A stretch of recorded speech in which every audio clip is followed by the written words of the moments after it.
अस्सलामुअलैकुम viewers, welcome to all of you my YouTube channel Cric Chat. मैं उम्मीद करता हूँ आप सब खैरियत से होंगे। व्यूवर्स, पाकिस्तान और साउथ अफ्रीका के दरमियान दो टेस्ट मैचेस की सीरीज़ का दूसरा टेस्ट मैच केप टाउन में शुरू होने वाला है और इस टेस्ट मैच के लिए पाकिस्तान की जो प्लेइंग 11 है वो भी आपके सामने रखेंगे और इसके साथ साथ पिच की कंडीशन क्या होगी, क्योंकि केप टाउन में ये मैच खेला जाएगा, और टॉस फैक्टर कैसा रहेगा, और इसके साथ साथ जो की प्लेयर्स हैं और मैच की जो प्रेडिक्शन है ये भी आपके सामने रखेंगे। अगर सबसे पहले बात कीजिए प्लेइंग 11 की, तो देखिए पाकिस्तान का जो स्काउट पाकिस्तान ने इस सीरीज़ के लिए अनाउंस किया है, सबसे पहले मैं चाहूँगा कि मैं आपके सामने वो रखूँ।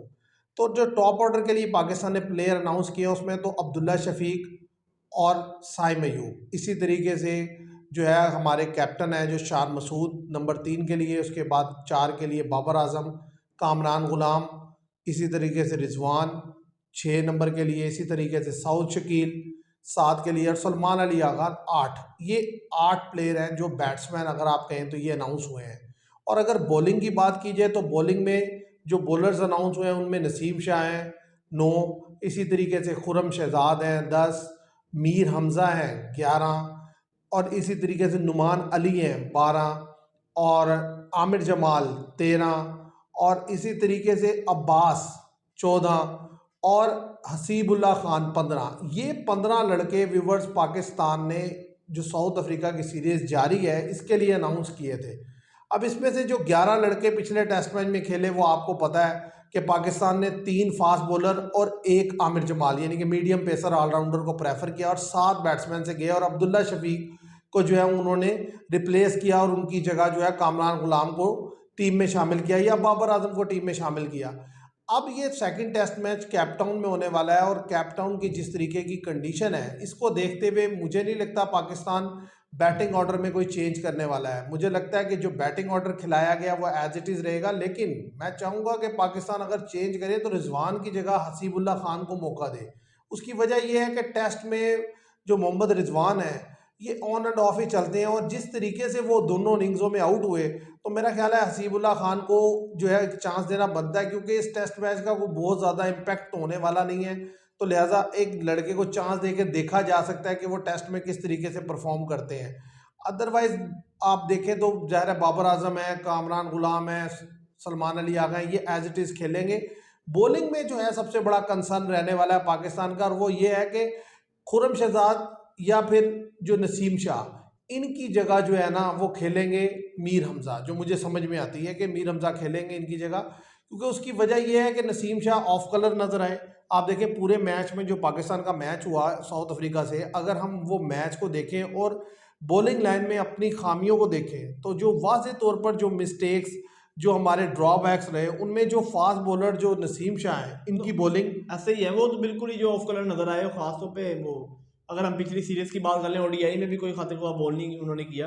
शेन अफरीदी ने कुछ बेहतर बॉल किया था, हारिस रऊफ ने मीडियम बॉल किया था। तो उससे पहले जो जिम्बाब्वे के खिलाफ उन्होंने ओडीआई सीरीज खेली थी उधर उन्होंने कुछ बेहतर परफॉर्म किया था। ऑस्ट्रेलिया के खिलाफ भी वो स्ट्रगल करते हुए नजर आए नसीम शाह। जिस तरह पहले वो कर रहे थे ना बॉल जिस लाइन पे, वो अब उनकी लाइन और लेंथ नजर नहीं आ रही काफी अरसे से जो है असल ना, में मैंने उनको या तो देखा है फिट कि नहीं है पूरे। ऐसे ही लगता कुछ ऐसे है कि वो मुकम्मल या तो फिट नहीं है, यानी कि या मेंटली कुछ इश्यूज है, कि मतलब वो जो बॉल कर रहे हैं ना वो उसकी लाइनो लेंथ बड़ी ख़राब है। आप देखें टेस्ट मैच में अगर आप बैट्समैन को ऑफ साइड द ऑस्टम फोर्थ या फिफ्थ स्टंप पर मुसलसल गेंद किए जाएंगे, अब या तो बैट्समैन गलती करे कि उसे एज दे दे, अदरवाइज या तो बाउंड्री लगेगी या वो छोड़ता रहेगा।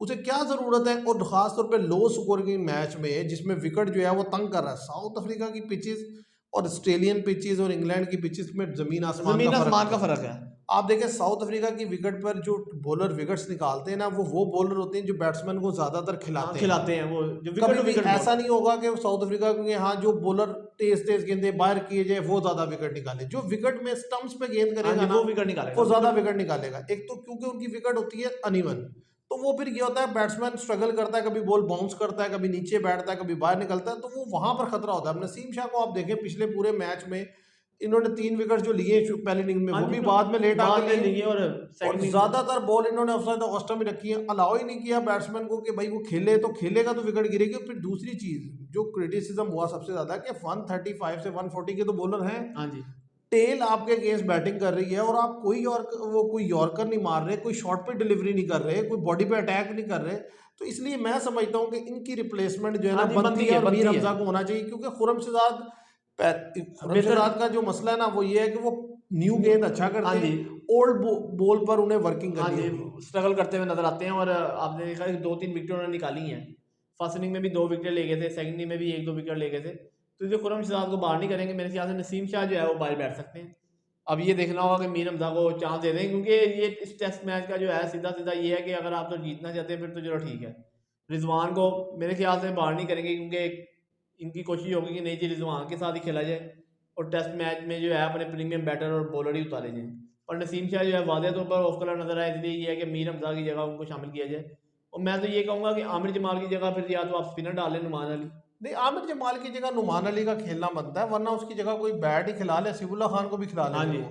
क्योंकि बात यह है, देखें आमिर जमाल का फायदा तब है जब वो बैट और बॉल दोनों से हाँ डिलीवर जी। करें और उनको मौका मिले। मैं ये अब नहीं आप कहता। आवर ही नहीं कराते, उसको प्रेफर ही हाँ, नहीं करते, तो फिर मैं इसमें उनका कसूर नहीं मानता, कसूर कैप्टन का है या मैनेजमेंट का है कि भाई आप देखेंगे लड़के को, ऑलराउंडर को आप खिलाते हैं तो पहले इनिंग्स में भी आप उसे 25-30 ओवर के बाद बॉलिंग के लिए लाते हैं और तो पूरे यानी कि इनिंग्स में आप उसे जस्ट 6 to 8 ओवर बॉल करवाते हैं और सेकंड इनिंग्स में आकर वो लास्ट ओवर करते हैं जिसमें 11 चाहिए थे और वो बच हाँ जी। जाते। और वो तो टोटल आप देखें ना पूरे अब मैच देखें ना, में। आप अगर 6-7 बैट्समैन आप खिला रहे हैं, 4 बॉलर्स में से अगर आप एक बॉलर वो खिला रहे हैं जिससे आपने बॉलिंग ही नहीं करवानी, तो क्या आप 3 बॉलर से खेलेंगे? तो यही तो इसलिए आप, मैं ये समझता हूँ कि जो बैटिंग ऑर्डर है वो तो अगर आप समझे कि एज इट इज है, वो तो नो डाउट तो चेंज नहीं 4 होगा। बॉलर में से जो सीधी सी बात है, आप अगर कुछ भी नहीं तो आमिर जमाल को निकाल के उनकी जगह मीर हमजा को खिला लें और बाकी 3 फास्ट हाँ बॉलर सही वही रहने, खेलते हाँ रहें, जी। अगर आपने फास्ट के साथ जाना है। हाँ जी। नहीं तो ये है कि आमिर जमाल की जगह आप नुमान अली खिला लें और नसीम शाह या खुरम शहजाद की जगह जो है मीर हमजा को मीर खिला हमजा लें। को खिला लें। एक तो उनको चांस भी मिल जाएगा और दूसरी चीज ये है कि ये डिलीवर करके नहीं दे हाँ रहे, जी, सीधी सी बात है, सीधी तो सी फिर बात जाहिर है। है रिप्लेसमेंट यही बनती है। नसीम शाह को आओ पहले ही पता, हमने बार बार वीडियो में कहा कि जब इंग्लैंड के खिलाफ इनकी फर्स्ट टेस्ट में परफॉर्मेंस नहीं आई, इनको शहीन शाह अफरीदी को बाबर आजम को आउट कर दिया स्काउट से आखिरी दोनों टेस्ट मैचेस के लिए, और फिर कोई टेस्ट मैच ये खेले भी नहीं और फिर उनको साउथ अफ्रीका में शामिल कर लिया। तो ये बहुत बड़ा जो क्रिटिसिज्म है कि आप एक लड़के को बाहर करते हैं कि जी उसकी परफॉर्मेंस पे, और फिर आप ओडीआई में वो कुछ बेहतर बॉल करता है, थोड़ा सा ज़्यादा बेहतर बॉल भी नहीं करता, आप उसकी बुनियाद पे जो है उसको फिर टेस्ट टीम में शामिल कर लेते हैं। नहीं, नसीम शाह का जो सबसे बड़ा मसला आ रहा है ना, अगर आपने गौर किया हो, वो ऐसा लगता है कि थके थके हैं। मतलब ये नहीं कि अनफिट है उनकी इनका। बॉलिंग में वो जिसे स्पार्क कहते हैं ना, वो एनर्जी नजर नहीं वो आती। न- वो मतलब साफ पता चल रहा होता है वो दौड़ के भी रनअप में जैसे आ रहे होते हैं, बॉल जैसे कर रहे होते हैं। मतलब उसी विकेट पर देखे ना आप कगिसो रबाडा हाँ को जी। देखे, वो भी तो 140 के बॉलर है। उनकी गेंद देखे, विकेट चाहे कम मिले उस रबाडा को, लेकिन गेंद पता चल रहा है, निकल पता रहा चलता है। है। अब आपका बॉलर आ रहा है, ऐसा लग रहा है फुसफुसी गेंदें करा रहा है, उसे गेंद ही नहीं हो रही, तो फिर फायदा कोई नहीं। अगर लड़का फिट नहीं है या उसे कोई इशू है तो मेरा ख्याल है उसे साइड लाइन साइड करना लाइन चाहिए कर और देनी चाहिए। टेस्ट में डालने की जरूरत ही नहीं। नहीं, टेस्ट में क्या उसको ओडीआई में भी रह देना चाहिए, पर हमारा यही चलता आ रहा है सर्कल, यही चलता रहा है कि आप देखें कि कोई भी अनफिट खिलाड़ी हो ना उसको बार बार टीम में डाल देते हैं। शहीन शाह अफरीदी वही पीछे, वो हमें लग रहा था अनफिट है कि जिस तरह बॉल नहीं डिलीवर कर सके, क्योंकि सबसे बड़ा जो है ना इधर वो टेस्ट सिस्टम नहीं है। फिटनेस टेस्ट जो है ना वो जाली तरीके से पास ये कर लेते हैं और फिर टीम में शामिल हो जाते हैं। जब हमारे पीसीबी चेयरमैन उन्होंने भी कहा जी अब फिटनेस टेस्ट पे हम खसूसी तवज्जो देंगे, पर कोई खातिर ख्वाह हमें नज़र नहीं आती तवज्जो, क्योंकि आप देख लें नसीम शाह जो है उनका पाकिस्तान के खिलाफ भी जब पता चला कि जी वो ग्राउंड पे फील्डिंग कर रहे थे, उन्होंने कहा जी अब मैं आवर नहीं करूँगा, हाथ ले रहा के उन्होंने कप्तान को कहा। तो ये बहुत बड़ी ज्यादती है कि जब एक आप खुद ही अपने आप को कह रहे हैं कि जी मैं फिट नहीं हूँ, फिर भी जो पीसीबी जो है वो एक्शन नहीं कोई ले पा रहा। असल में मसला ये होता है कि जो मैनेजमेंट है ना, जो उनके मतलब कोचेज हैं या कैप्टन है, वही ट्रस्ट शो कर रहे होते हैं कि नहीं नहीं ये करवाएगा, ये ठीक है जी, सारा कुछ है। अब हमें नहीं समझ लगती कि मतलब वो किन बेसिस पर, यानी कि लाइक पर्सनल लाइक हाँ और जी। डिसलाइक की बेसिस पर ही करते होंगे, अदरवाइज तो वो परफॉर्मेंस नहीं है। और अब मैं व्यूवर्स, अगर मैं हमजा से कहूँ कि वो आपके साथ शेयर करे कि जो मैच है ज़ाहिर है वो कैप्टन में होने हाँ वाला जी, है, नो डाउट। तो कैप्टन के स्टैट्स व्यूवर्स के सामने रखें कि किस तरीके की कैप्टन की कंडीशन होने वाली है, कैप्टन की वहाँ पर कंडीशन फास्ट क्या है आप बॉलर्स के लिए देखिए ना क्या कि हेल्प रहेगी, स्पिनर्स के लिए क्या रहेगी। बैटिंग फर्स्ट और बैटिंग सेकंड की अगर हम बात कर लें तो सेम एवरेज है 44.4%, ठीक है। 45 के राउंड अबाउट। और ड्रा तो बहुत कम ही है, 11% है हम्म। कि ड्रा नहीं होते इधर, और नो डाउट होगा भी नहीं, क्योंकि जिस तरह की विकेट होती है कैप्टन की, कोई भी टीम बैटिंग फर्स्ट करे या सेकंड करे, क्योंकि जो जिस टीम को जो लोएस्ट स्कोर पे आउट करेगी, मिसाल के तौर पर 200 से नीचे या 200 बस तक। जो लीड ले गया, हाँ चाहे जी, पहले बस बैटिंग वाला या सेकंड सेम वाला, ऐसी उसको बात ही है। एडवांटेज रहेगा। तो अगर हम बात कर लें कि कैप्टाउन में जो बैटिंग स्टैट हैं, टॉप स्कोरर कौन से रहे हैं आज तक, तो वो नो डाउट डीन एल्गर जो जिन्होंने रिटायरमेंट का ऐलान कर दिया साउथ अफ्रीका की तरफ से, उन्होंने 17 इनिंग्स में जो है ना आप देखिए 687 रन बनाया 49 की एवरेज से। एबी डिविलियर से no doubt, Faf du Plessis से, हाशिम आमला से, बेन स्टोक्स से। तो ये एक लिस्ट आ रही है जिसमें टेंडा बवुमा भी है, एडन मार्करम भी हैं। अब आप रिसेंट प्लेयर्स में तो बवुमा और मार्करम है, विराट कोहली ने भी बनाए हुए हैं इधर, ठीक है, 199 रन 6 इनिंग्स में। जॉनी बेस्टो ने भी 180 रन बनाए हुए हैं। और अगर हम बॉलिंग की बात कर लें तो उसमें भी 2 प्रीमियम बॉलर जो उनके खेल रहे हैं स्क्वाड में शामिल है, कगिसो और बाला टॉप पे है 46 विकेट के साथ, आप देखिए 16 इनिंग्सों में। तो ये हमारे लिए बहुत बड़ा खतरा हो सकता है 46 विकेट। और जिस तरह का कैप्टन में बाउंस हमें देखने को मिलता है, और मार्को जॉनसन भी उसमें अपना अहम रोल अदा करेंगे। कशम महाराज का ये है कि अभी इंजरी है उनको, मुझे नहीं लगता कि उनको खिलाएंगे, ज़्यादा चांस है वो उससे जाएंगे Dane Paterson, Kagiso Rabada, Marco Jansen और जो चौथे बॉलर थे फास्ट कॉर्बिन बोसक, उनसे जाएंगे। ज़्यादा चांस है कि वो कैप्टन में 4 फास्ट से जाएंगे। असल में साउथ अफ्रीका मुझे नहीं लगता कि उसे चेंज करने की ज़रूरत है, क्योंकि देखें वो इसी टीम से उन्होंने जीता है और वो ज़्यादा चांस है और अपना विनिंग कॉम्बिनेशन वो तोड़ेंगे भी नहीं तोड़ेंगे, और वो चाहेंगे कि वो इसी कॉम्बिनेशन के साथ जाकर जो है एक दफ़ा फिर जो है पाकिस्तान को डिफीट दें। और देखिए जिस तरीके की प्लेइंग कंडीशन है कैप्टन की, वहाँ पर बॉल जो है वो तकरीबन सेम ही रहता है थ्रू आउट द इनिंग्स जो है ना, पहली खेल लें या दूसरी खेल लें। तो असल चीज़ ये है कि वहाँ पर जो एक दफ़ा फिर टेस्ट होता है वो होता है बैट्समैनों के टेम्परामेंट का, कि कौन सा बैट्समैन कितना टेम्परामेंट का मुजाहरा करता है। अदरवाइज ये है कि फास्ट बॉलर के लिए तो मदद होती है वहाँ पर, जैसे आपने रबाडा का बताया कि एक्सीलेंट एवरेज है रबाडा की, मार्को जॉनसन की एवरेज बड़ी ज़बरदस्त है। तो इट मीन्स कि ये फास्ट के लिए पिच जो है बड़ी फेवरेबल होती है। तो अब अगर आप जो है चाहे टॉस जीत कर, मुझे यही लगता है कि अगर साउथ अफ्रीका टॉस जीतेगा वो हमें ही खिलाएगा, और अगर हम टॉस जीतेंगे तो मेरा ख्याल है हम शायद उन्हें खिला दें। लेकिन बात यह है कि अगर हम उन्हें खिला भी दें तो हमारी जो फास्ट बॉलिंग का जो सबसे बड़ा कंसर्न है ना, वो ये है कि अगर 25-30 ओवर में हमने आउट कर लिए तो ठीक है, अदरवाइज ये है कि रन बन जाएगा। उसकी वजह ये है कि हमसे पुराना बॉल तो हो ही नहीं रहा, किसी बॉलर से नहीं होता बॉल, ठीक है, सही बात। और टेस्ट मैच में ये है कि आपके बॉलर्स में से कम 2 बॉलर, वैसे तो सब बॉलर्स को ही करना आना चाहिए पुराना बॉल भी, लेकिन कम से कम 2 बॉलर तो एटलीस्ट ऐसे हों जो पुराना गेंद भी गेंद कर सके।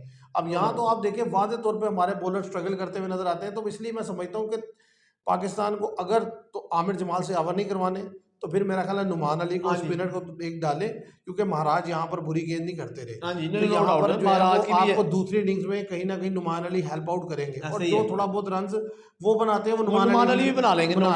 कशम महाराज की भी आपको बताते हैं ना, 10 इनिंग्स में जो है आप देखें विकेट्स जो है उनकी वो 16 है, 9 विकेट्स हैं, और एवरेज जो उनकी बनती है वो तो नो डाउट जो है एवरेज उनकी बनती है 52 की।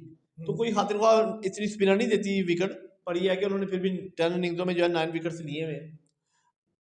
नहीं उसमें यह है ना कि मिनिमम बात यह है कि आपके पास जब स्पिनर आ जाता है ना, तो आपको कहीं ना कहीं हेल्प आउट हो जाता है कि भाई ठीक है आप उसको बॉलिंग में, क्योंकि वैरायटी आ जाएगी ना। अब यहाँ पर मसला ये है कि आप आमिर जमाल को देखें ना, पिछले टेस्ट में आप खिलाते हैं, जब उससे आपने ओवर ही नहीं करवाने हैं तो या तो फिर आप बैट्समैन खिला लें, सीबुल्ला खान को खिला लें, ठीक है, और तो कोई बैट्समैन है नहीं आपके पास, तो सीबुल्ला खान को खिला लें, उनको भी मौका मिल जाए, क्योंकि अगर आपने उसे बॉलिंग नहीं करवानी तो फिर वो यूजलेस है। मैं तो कह रहा हूँ कि मीर हमजा को डाल लें और तीनों फास्ट यही रहने दें। ये भी एक तरीका हो सकता है कि आप 4 फास्ट बॉलर जो है ना वो यूज कर लें, उनमें एक मीर हमजा हो जाए और 3 यही फास्ट बॉलर जो खेले, एक दो फिर इनको मौका दे दें चले। देखिए पता क्या चक्कर है, मैंने जो पिछले टेस्ट में चीज़ें ऑब्जर्व की वो हमने पिछले यानी कि अपने जो वीडियोस हैं उनमें भी पॉइंट आउट की, वो सिंपल सी बात ये है कि मैंने ये वाज़े तौर पर देखा कि टेस्ट मैच में जो हमारे सीनियर लड़के थे ना उन्होंने परफॉर्म करके नहीं दिया, जूनियर लड़कों ने परफॉर्म किया। बाबर आजम ने एक 50 जरूर की है, लेकिन आप देखें वो 50 करने के बाद जिस तरीके से उन्होंने शॉट खेले उससे पता चलता है कि यानी कि वो सिर्फ अपने 50 के लिए खेल रहे थे। 50 बनाने के फौरन बाद उन्होंने ऐसी लूज शॉट खेलकर आउट हुए जिसकी कोई जरूरत नहीं थी। उधर मैच उन्होंने नीचे लगवा दिया कि जब पार्टनरशिप बिल्डअप हो रही थी साउथ शकील के साथ, वरना देखे ना साउथ शकील तो एक एंड से खड़े रहे, वो तो जब बहुत ज्यादा मतलब विकेट्स गिरते चले गए तो वो 7 विकेट डाउन हो गए, अदर तो वाइज वो तो बहुत कंफर्टेबल थे क्रीज पर। इसी तरीके से आप देख लें रिजवान की दोनों इनिंग्स की शॉट देख लें, आप सेकंड इनिंग्स आप सलमान अली आगा को देख लें, आप नसीम शाह को एज अ सीनियर बॉलर देख लें किस तरह की बॉलिंग उन्होंने की है। तो जितने सीनियर प्लेयर टीम में खेल रहे थे ना, मेजोरिटी की परफॉर्मेंस जो है वो थर्ड क्लास थी। ठीक है, परफॉर्म किसने करके दिया, जो जूनियर लड़के थे, जैसे कामरान गुलाम ने 50 की, ठीक है, बड़ा अच्छा टच में नजर आ रहा था, साउथ शकील ने किया, वो बेहतर नजर आ रहे थे। अच्छा बॉलिंग में देखिए अब्बास को आप कराया, उन्होंने बेहतरीन बॉलिंग करके दी। तो इसलिए मैं ये समझता हूँ कि पाकिस्तान को चाहिए कि जो यंगस्टर्स हैं वो भी, और जो पुराने प्लेयर हैं इनको सबको मिलके खेलना चाहिए। एक तो फिर कॉम्बिनेशन जो है ना टीम का हमारे यहाँ अजीब सा मसला है कि मतलब मैंने जो अब तक देखा है कि जूनियर कैप्टन के अंडर हमारे लड़के पता नहीं क्या हो जाता है उनको कि वो बिल्कुल खेलना पसंद नहीं करते।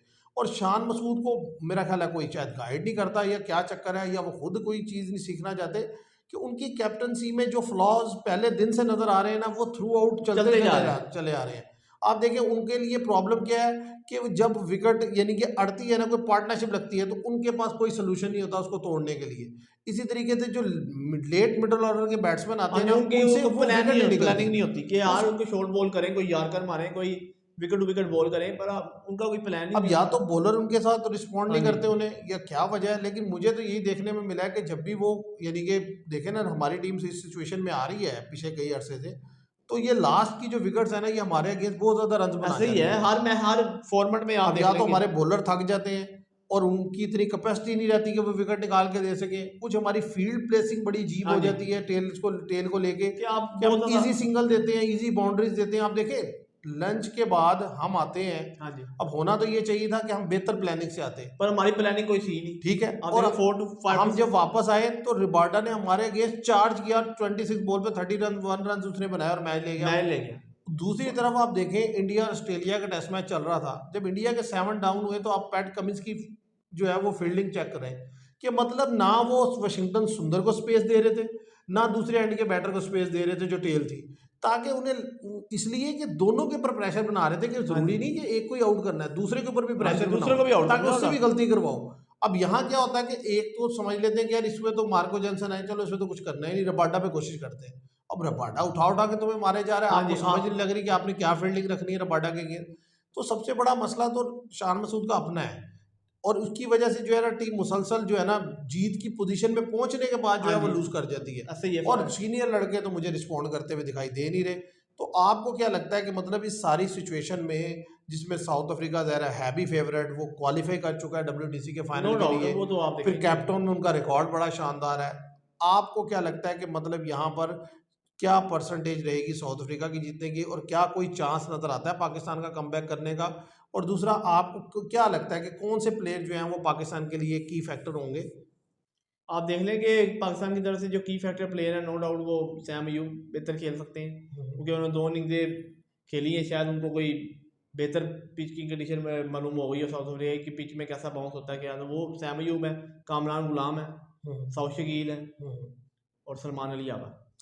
ठीक है। और बॉलिंग की अगर हम बात कर लें तो उसमें अब्बास है, हम्म, खुरम शहजाद है, और मीर हमदा खेले तो वो है। असल में बात ये है ना कि अब ज़ाहिर है ये जो लड़के आपने पॉइंट आउट किए, ये लड़के खेलते तो हैं, सलमान अली आगा का एकदम से पता नहीं चलता, थोड़ा रन करते हैं फिर लूज हो जाते हैं। असल चीज़ क्या है कि सीनियर्स का काम होता है कि वो लड़के को गाइड करें। आप देखें पहले मैच में जब कामरान गुलाम जिस ओवर में आउट हुए हैं फर्स्ट इनिंग्स में, उन्होंने 2-3 दफ़ा गलत शॉट अटैम्प्ट किए हैं। रिजवान सामने खड़े हैं, उनको चाहिए कि उन्हें समझाएं कि हाँ भैया आप जी, गलत खेल रहे हैं। वो 80 फिर विकेट से मुसलसल वही हरकत किए चले जा वही रहे हैं और आप रिपीट उन्हें करी रोक जा नहीं रही है। रहे। और उसका नुकसान क्या होता है कि वो विकेट थ्रो कर देते हैं और आप जो है फिर नीचे लग जाता मैच। तो कहने की बात यह है कि टीम में जो जूनियर और सीनियर का कॉम्बिनेशन होता है ना, वो ये वर्क ही तभी हाँ करता है जी, कि जब सीनियर जो है वो जूनियर्स को गाइड हाँ करें। गाइड करें। अब यहाँ तो गाइड तो किया नहीं जाता, उल्टा और मेरा ख्याल है मिस गाइड किया जाता है, तो जिसकी वजह से आप देखेंगे परफॉर्मेंस जो है ना वो बुरी से बुरी दिन ब आती है। दिन जो है ना वो। और अब अगर मैं बात करूं विवर्स के, जो साउथ अफ्रीका की तरफ से जो की बॉलर होने वाले हैं, वो जैसे हमजा ने मेंशन किया, वो है कगिसो रबाडा और मार्को जेंसन। ये दोनों बड़े खतरनाक होने वाले हैं इस पिच के लिए। और बैटिंग में ज़ाहिर है उनके जो मेन प्लेयर है मार्करम इनफॉर्म प्लेयर है इस वक्त, और बवूमा, ये दोनों बड़ा अहम रोल प्ले करेंगे। और मुझे लगता है कि कहीं ना कहीं जो ट्रिस्टन स्टब्स हैं वो पिछले में नहीं चले, लेकिन इसमें वो ज़रूर बेहतर परफॉर्म करते हुए नजर आएंगे। और क्योंकि ये प्लेइंग कंडीशन जो है वो साउथ अफ्रीका के लिए फेवरेबल है, वो उस पर अच्छा परफॉर्म करते हैं, तो मेरा ख्याल है साउथ अफ्रीका के जो जीतने के चांसेस हैं, मुझे लगता है वो 80 to 90% ऐसा है ही कि वो है। साउथ अफ्रीका ये मैच जीत लेगा। 10% मुझे चांस लगते हैं कि पाकिस्तान जीतेगा, क्योंकि देखिए पिछले टेस्ट मैच में पाकिस्तान ने बार बिल्कुल, बार मैच बनाया और फिर लूज और किया। फिर लूज किया। तो अब इधर है ये एक्सपेक्ट करना कि पाकिस्तान अब भी अगर मैच बना भी ले किसी सिचुएशन में आके, तो फिर भी यही डर है कि क्या वो उसे ग्रिप को बनाए रखेंगे, हो सकता है फिर लूज कर दें। ऐसे ही है। आप देखें कि जब आप फर्स्ट इनिंग में आप देखें ना बड़ा बेहतर तरीके से आपने उसको साउथ अफ्रीका को आउट कर लिया, कि आप देखें 213 रन पे 8 विकेट डाउन कर ली। उसके बाद जो है आप उनकी टीम का रन जो 300 बनवा देते हैं, तो ये उधर ये एक तो हार गए मैच, कि उधर अगर तो 213 या 20 या 30 पे आउट आउट कर लेते, तो एक तो रन साउथ अफ्रीका को 200 करना होता, तो उसमें चांस था कि पाकिस्तान का वादिया चांस बन गया था। फिर आप देखें जब 8 विकेट्स आपने 99 पे डाउन कर ली साउथ अफ्रीका की सही टीम में, उसके बाद आप ऐसे बेबस हुए कि आपसे रबाडा से आप शॉर्टेज लगा रहे हैं एक फील्ड प्लेसिंग की वजह से। कोई बॉलर आपके इतनी आउटसाइड ऑफ स्टंप बॉल कर रहे हैं, ना लाइन और लेंथ है, ना कुछ नजर आ रहा है, ना आपने आपको कोई चांस लगता है कि हम जीत सकते हैं? 20% चांस फिर भी है कि चले। इस लिहाज से कह सकते हैं कि मतलब पिछले टेस्ट मैच में बार बार यानी कि एक हाँ अपॉर्चुनिटी जी, तो नजर आई बार बार, लेकिन हाँ उसको आप कैपिटलाइज नहीं कर सके और आप लूज कर गए। तो अब मौका है एक दफा फिर हो सकता है, क्योंकि देखिए ये पिचेस होती हैं bowler friendly. Bowler friend no अब डाउट। अगर आपने आपका कोई बॉलर जैसे अब्बास ने एक्स्ट्रा ऑर्डिनरी बॉल किया, हाँ जी, अब अब्बास के साथ अगर दूसरा कोई बॉलर सपोर्ट कर देता तो ज्यादा चांस है साउथ अफ्रीका मैच हार गया हार था। गया था। ठीक है, अब क्योंकि मसला ये हुआ कि अब्बास अकेला ही बॉल करता रहा, और फिर सबसे बड़ी बात ये तो भी है ज़रा ना, फिर क्या कर आप सकते देखेंगे जब रबाडा खड़े थे, हैं। तो जब आपके फास्ट से बॉलर नहीं निकाली तो आप स्पिनर ले आए, मैच ही हारते हैं ना। अब भी हार गए मैच, सलमान अली आगा से आवा करा लेते, क्योंकि ओवर एक बॉलर जो है वो लेफ्ट हैंड के खिलाफ जितनी मर्जी विकेट हो पर वो तंग कर सकता है, एलबी कर सकता है, खासतौर पर टेल एंडर। रबाडा कौन सा कोई प्योर बैटर है जो। असल में यही तो मैं कह रहा हूँ कि मुझे कैप्टनसी पे एतराज़ क्या है, वो यही है ना कि प्रॉपर बॉलिंग चेंजिंग्स नहीं होती। मतलब देखें ना, 40 ओवर आप करवाते हैं, 19 ओवर इसमें से अब्बास कर जाते हैं। मतलब एक ही बॉलर पे सारा बर्डन डाला हुआ है आपने। फिर आमिर जमाल को आप एज आ बॉलर खिला रहे हैं, क्योंकि 7 बैट आप खिला हाँ रहे हैं जी, ना। या तो आपने 6 बैट खिलाए हो, 4 बॉलर हाँ और जी, एक आमिर पूरी जमाल बैटिंग खिलाया लाइन, हो। पूरी बैटिंग देखिए, लाइन। 6 बैट्समैन के साथ एक आमिर जमाल, 4 बॉलर होना तो समझ आती है कि 4-5 ओवर की है, 4-5 ओवर की है, चलता है।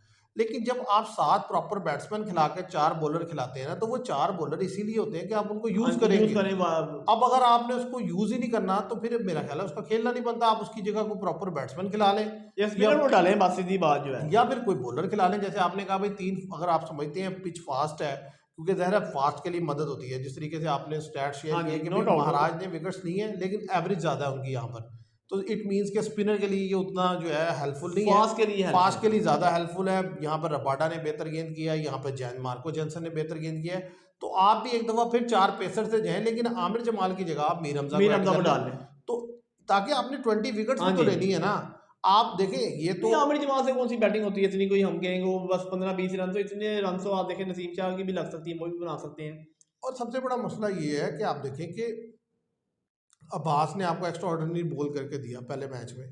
अब ज़रूरी तो नहीं कि इस मैच में भी अब्बास हाँ आपको जी, एक्स्ट्रा ऑर्डिनरी बॉल करके देंगे। हाँ जी, तो ऐसे ही है इसलिए तीनों आपके बॉलर पास को। सारी वैरायटी होनी चाहिए, और सारे तीनों बॉलर जो आपके पास हैं वो एक ही तरह के हैं। राइट आर्म बॉलर है, राइट आर्म एक बॉलर, लेफ्ट आर्म बॉलर हो जाएगा, तो उससे उसके वैरायटी आ वैरायटी जाएगी। आ जाएगी और साउथ अफ्रीकन बैटर भी जो है स्ट्रगल कर सकते हैं। भाई लेफ्ट आर्म बॉलर का ये होता है ना कि कोई बॉल अंदर आ गया, कोई बाहर निकाल दिया, कुछ ना कुछ तो मतलब डिफरेंट कर हाँ जी, सकते हैं ना। डिफरेंट। वरना एक ही एंगल के तीनों बॉलर गेंद करते रहेंगे तो फिर कैसे होगा। और दूसरी चीज़ ये है कि देखें, साउथ अफ्रीका में मैच जीतना है ना। अब अगर टॉस का अगर मैं बात करूं, तो मेरा नहीं ख्याल टॉस का कोई इतना बड़ा नहीं फैक्टर नहीं होने कोई वाला है, फैक्टर क्योंकि नहीं जब है फर्स्ट क्योंकि। इनिंग्स और सेकंड इनिंग्स की रेशो सेम है। हाँ जी, तो इट मीन्स कि असल ये है कि जो आगे अच्छा खेलेगा वो बस जीतेगा, वो वो जीत पहले जाएगा। इनिंग्स में खेले या सेकंड इनिंग्स में खेले। और बॉलर्स को चाहिए कि वो अपनी लाइन और लेंथ ठीक हाँ जी, रखें। विकेट टू देखें, विकेट बॉल करें ये आप ना। बैट्समैन को खिलाएंगे तो आप उसे आउट कर सकेंगे। अगर आप उसको बाहर फेंकते रहेंगे तो वो छोड़ता रहेगा, गेंद पुराना करेगा, उसके बाद वो रन बना लेगा। तो मुझे तो नहीं लगता कि इस तरीके से पाकिस्तान जो है साउथ अफ्रीका को आउट कर सकता है। जो स्ट्रैटेजी पिछले मैच में हमने लगाई, वो तो अब्बास अकेले ने देखिए लाइन और लाइन से गेंद की, विकेट टू विकेट 6 विकेट निकाल ऐसे दिए। ही है, वरना उसके आप अलावा देखिए कोई दूसरी तरफ तरफ से से आपने आपने 2 विकेट निकाल 2 विकेट दिए। निकाल सके तो आप। इसकी वजह ये है ना, आप खिलाते कम है, आप ऑफ साइड ऑफ स्टंप गेंद ज़्यादा करते हैं। तो देखते हैं व्यूवर्स, जब मैच स्टार्ट होगा तो पाकिस्तान कैसा परफॉर्म करता है। पाकिस्तान को अच्छा परफॉर्म करने के लिए, जैसे मैं बार बार एक बात कहता हूँ कि हमें हर चीज़ से ज़्यादा एक चीज़ चाहिए, वो होती है यूनिटी।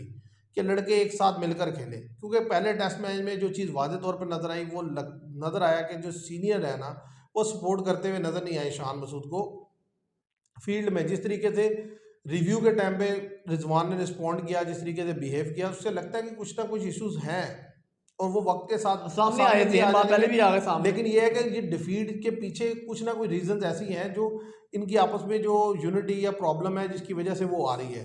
तो देखते हैं अब इस टेस्ट मैच में कैसे परफॉर्म करते हैं। ये थी हमारी आज की वीडियो। मैं उम्मीद करता हूँ आपको वीडियो पसंद आएगी। वीडियो पसंद आए तो इसे लाइक और शेयर कीजिएगा, चैनल को सब्सक्राइब कीजिएगा। Thank you very much.